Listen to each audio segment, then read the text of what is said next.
আপনি কি উচ্চ মাধ্যমিক পরীক্ষা শেষ করেছেন, এরপর কি করবেন বুঝতে পারছেন না? তাদের জন্য বিশেষ ডিপ্লোমা কোর্সে সুযোগ সুবিধা নিয়ে আসলো Innotech Eduhub Charuprabha institute and skill development. Nadia জেলার চাকদহ চৌরাস্তা মোড়ে অবস্থিত এই ইনস্টিটিউট ছাত্রছাত্রীদের জন্য এনেছেন বিশেষ সুযোগ। এই এগ্রিকালচার নিয়ে ডিপ্লোমা কোর্সের পাশাপাশি থাকছে আরও বিভিন্ন ধরনের কোর্সের সুবিধা। বর্তমানে আর্টিফিশিয়াল ইন্টেলিজেন্সের চাহিদা বেড়েই চলেছে। তাছাড়াও ডেটা সায়েন্স, সফটওয়্যার সহ বিভিন্ন কোর্স করানো হবে এই ইনস্টিটিউটে। অভিজ্ঞ শিক্ষক শিক্ষিকা দ্বারা ছাত্রছাত্রীদের বিশেষভাবে প্রশিক্ষণ দেওয়া হবে। কিভাবে আপনারা এই ইনস্টিটিউটে যুক্ত হতে পারবেন, বিস্তারিত থাকবে কৃষি বার্তার আজকের পর্বে। ছাত্রছাত্রীদের বিশেষ সুবিধার বার্তা নিয়ে আজ আপনাদের সঙ্গে আমি দেবস্মিতা। কৃষি বার্তায় আপনাদের সকলকে জানাই স্বাগত। এই ইনস্টিটিউটের উদ্বোধন করেন পাল মেশিনারির কর্ণধার শ্রী নিত্যানন্দ পাল। তো আমার অনেক দিনেরই একটা ইচ্ছা ছিল যে এগ্রিকালচার মেশিনারিজ রিলেটেড একটা এমন জিনিস তৈরি করা, যেখান থেকে আমি আমার এলাকার এবং এলাকার পার্শ্ববর্তী অঞ্চলে বেশ কিছু ছেলে মেয়েকে কিছু জব দিতে পারি, তাদের কিছু কর্মসংস্থানের ব্যবস্থা করতে পারি। অ্যাকচুয়ালি সেই উদ্দেশ্য নিয়েই আমার এটাকে করা। আমার এই যে প্ল্যানিং, এটার আমার মেইন যেটা প্ল্যানিং সেটা হচ্ছে আমাদের এগ্রিকালচারে যে সমস্ত মেশিনারিজ গুলো ইউজ হয়, যেমন ধরুন tractor, power tiller, pump set, weeder, এই ধরনের বিভিন্ন টাইপের যে সমস্ত মেশিনারিজ আছে, তার পুরো মেকানিজমটা আমরা থিওরিটিক্যাল এবং প্র্যাকটিক্যাল প্রত্যেকটা স্টুডেন্টকে শেখাবো, এবং শেখানোর পরে তাদেরকে আমরা বিভিন্ন কোম্পানিতে প্লেসমেন্ট দিয়ে দেবো।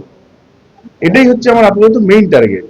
আমাদের এখন শুধু টেকনিক্যালি এডুকেশনের উপর এই কোর্সগুলো যেমন চলবে, প্যারালালি আমাদের রিনিউয়েবল এনার্জি যেমন সোলার পাওয়ারের উপরে আমাদের একটা বড় কোর্স চলছে, সেটাও কিন্তু আমরা প্যারালালি স্টুডেন্টদের শেখাবো। এবং রিনিউয়েবল এনার্জির উপরে আপনারা জানেন এখন গভর্নমেন্টের অনেক ফোকাস, প্লাস অনেক কোম্পানি এখন এটাকে মানে এটার উপরে আস্তে আস্তে আস্তে আস্তে ঝুঁকছে, যার জন্য এই সমস্ত সেগমেন্টে কিন্তু স্কিলড ম্যান পাওয়ারের প্রয়োজন। তো আমার ওটাই টার্গেট যে আমার এলাকা এবং এলাকার পার্শ্ববর্তী অঞ্চল থেকে এমন ভাবে ছেলে মেয়েদেরকে আমরা স্কিলড ভাবে তৈরি করব যাদের প্লেসমেন্টের কোনো সমস্যা না হয়।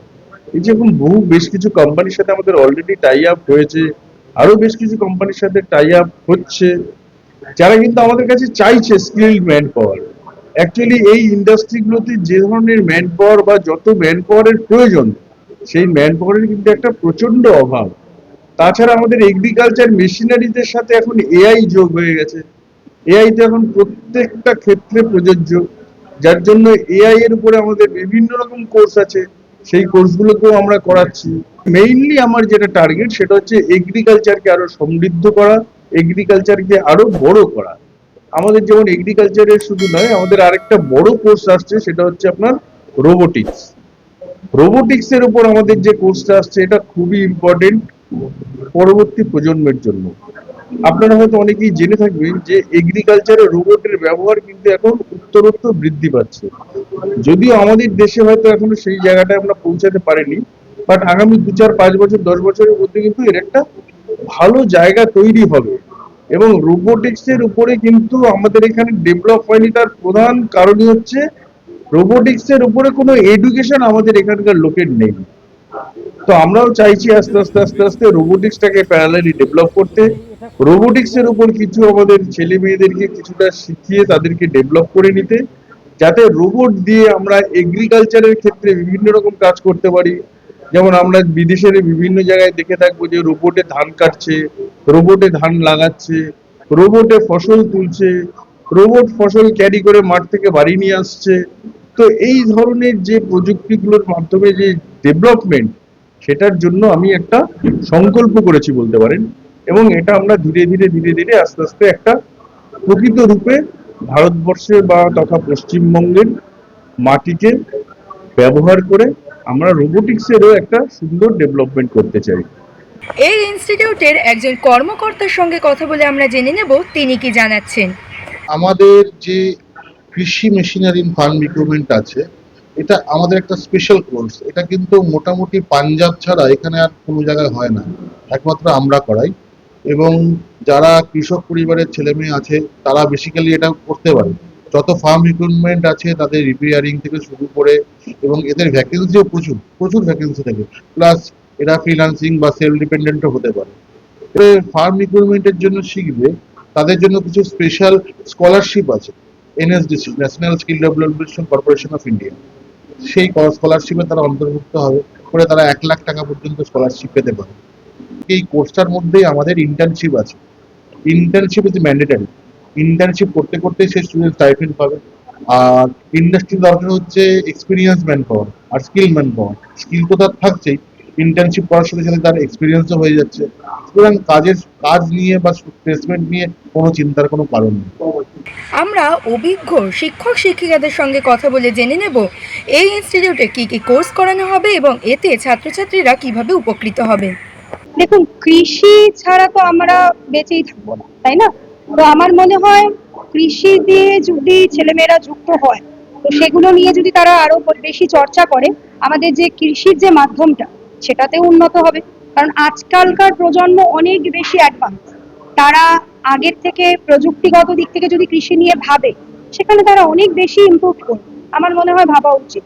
যেমন ড্রোন ফার্মিং, আমরা ড্রোনের মাধ্যমে আমরা একটা সার্টেন একটা কৃষি ক্ষেত্রের মধ্যে আমরা সেখানে যে জিনিসগুলি চাষ করছি সেই চাষযোগ্য জিনিসগুলির প্রত্যেকটা গাছ বা সেই প্রত্যেকটা গাছের কিরকম ধরনের কোনো ডিজিজ বা কোনো ধরনের সেই গাছের কোনো নিউট্রিশনের কোনো অভাব বা কিছু, সেটা সেই ড্রোন টেকনোলজির মাধ্যমে আমরা সেটা কিন্তু ম্যাপিং করছি। ম্যাপিং মানে আমরা সেই রিপোর্ট গুলো কালেক্ট করছি গাছ টু গাছ, প্রত্যেকটা গাছ, ইচ অ্যান্ড এভরি ইন্ডিভিজুয়াল যে গাছ রয়েছে, যে ছোট ছোট চারা গাছগুলি রয়েছে, সেই আপনি যাই চাষ করে থাকুন না কেন, সেই চারা গাছগুলির ব্যাপারে তারা কিন্তু প্রত্যেকটা ডিটেইলড ইনফরমেশন সেই ড্রোন টেকনোলজির মাধ্যমে আমরা কিন্তু গ্যাদার করতে পারছি। অ্যাজ ওয়েল অ্যাজ আমাদের এখন অত্যাধুনিক চাষের এখন বিভিন্ন ধরনের পদ্ধতি এসছে, যেমন হাইড্রোপনিক ফার্মিং বলা হয়। সেখানে অনেক ধরনের ফার্ম মেশিনারি ইকুইপমেন্ট, একটু different kind of farm machinery equipment, যেগুলো টেকনোলজি ওরিয়েন্টেড হয়ে থাকে, মানে সেখানে এআই ইন্টিগ্রেশন অনেক বেশি হয়ে থাকে। কেন? Hydroponic farming it is a different kind of farming. এটা একটা অদ্ভুত রকমের চাষ পদ্ধতি, যেটা পুরোপুরি মাটিবিহীন চাষ বলা হয়, বা যেটা জলের উপর বেস করে চাষ করা হয়। এবং এখানে খুব অল্প জায়গার মধ্যে আপনি অনেকটা বেশি পরিমাণে চাষ করতে পারবেন। মানে ধরে নিন, আপনি যদি একটা, আমরা যে ট্র্যাডিশনাল যে পদ্ধতি, চাষ পদ্ধতি রয়েছে, সেই ট্র্যাডিশনাল চাষ পদ্ধতিতে আমরা দেখেছি যে যদি একটা 1 একর জমিতে যদি আমরা যে ইল্ড পাচ্ছি বা যেটা ফসল আমরা সেখান থেকে তুলতে পারছি, এই সমপরিমাণ ফসল আমরা 1/3 ভাগ, মানে ওই এক একরের 1/3 ভাগ, মানে 1/3 একর জায়গা থেকে আমরা সেই সমপরিমাণ ফসল কিন্তু তুলতে পারবো এই হাইড্রোপনিক ফার্মিং এর মাধ্যমে। আর এই হাইড্রোপনিক ফার্মিং এ আপনাকে অবশ্যই এআই বা এআই এর মতো আধুনিক টেকনোলজি বা অ্যাডভান্স টেকনোলজিকে আপনাকে অবশ্যই এর সঙ্গে লিঙ্ক আপ বা ইন্টিগ্রেট করতে হবে। তবেই কিন্তু এই ধরনের আধুনিক চাষ পদ্ধতি আমরা খুব ইজিলি, খুব সিমলেসলি এবং খুব নর্মালি আমরা এই জিনিস প্রসেসটাকে আমরা করে উঠতে পারবো, বা আমরা সেখান থেকে সেই ফসলগুলো, যেটা আপনাকে আমি একটু আগেই বললাম যে 1 একর জমিতে সাধারণ চাষ পদ্ধতি বা গতানুগতিক চাষ পদ্ধতি বা ট্র্যাডিশনাল চাষ পদ্ধতি, যেটা আমরা 1 একর জমিতে যে পরিমাণ ফসল পাচ্ছিলাম, 1/3 ভাগ একর জমিতে বা 1/3 একর জমি থেকে আমরা সেই সমপরিমাণ চাষ বা ফসল আমরা তুলতে পারবো, শুধুমাত্র এই এআই টেকনোলজিকে ইন্টিগ্রেট করানোর মাধ্যমে। সেই কোর্স কি থাকবে? হ্যাঁ, অবশ্যই। মানে আমাদের এই ফার্ম মেশিনারি এন্ড ইকুইপমেন্টের যে কোর্স রয়েছে, এখানেই আপনাকে বিভিন্ন এআই ইন্টিগ্রেশন দেখানো হবে। যে ফার্ম মেশিনারি ইকুইপমেন্ট গুলোতে যখন এটার ফান্ডামেন্টালস থেকে শুরু করে যখন এর অ্যাডভান্স টেকনিক্যাল পার্টে যখন আপনাকে যাওয়া হবে, সেই অ্যাডভান্স টেকনিক্যাল পার্টে কিন্তু দেখানো হবে যে এআই কে কি করে ইন্টিগ্রেট করিয়ে সেই টেকনিক্যাল গ্লিচ, ফল্ট, মানে ধরুন একটা পাওয়ার টিলার, ধরুন একটা ট্রাক্টর, বা ধরুন আরো অন্যান্য যে শ্রেডিং মেশিন এন্ড অল, এই ধরনের, বা কাটার মেশিন, কোনো অনেক আধুনিক যেগুলোর অটোমেশন এসছে, যেগুলোকে সেমি অটোমেটিক বা ফুললি অটোমেটিক বলা হয়ে থাকে, এই সেমি অটোমেটিক বা ফুললি অটোমেটিক যে মেশিনারি গুলো রয়েছে, এখানে কিন্তু ডেফিনেটলি এআই কে ইনডিউস বা ইনফিউজ করেই বানানো হয়। কারণ আমরা শুনে নিলাম বিভিন্ন ধরনের ডিপ্লোমা কোর্সের মাধ্যমে উপকৃত হতে পারেন ছাত্রছাত্রীরা। তাই আপনারা যারা চাইছেন এই সমস্ত কোর্সের সঙ্গে নিজেদের যুক্ত করবেন, তারা সরাসরি আমাদের ভিডিওতে দেওয়া যোগাযোগ নাম্বারে যোগাযোগ করে ইনস্টিটিউটের সঙ্গে সরাসরি কথা বলে নিতে পারেন। এরকম আরও নতুন নতুন তথ্য জানতে অবশ্যই ফেসবুকে আমাদের কৃষিবার্তা পেজটিকে ফলো করে রাখুন এবং ইউটিউবে কৃষিবার্তা চ্যানেলটিকে সাবস্ক্রাইব করে বেল আইকনটি প্রেস করে রাখুন, যাতে সবার প্রথমে নোটিফিকেশনটি আপনার কাছেই পৌঁছে যায়। নমস্কার।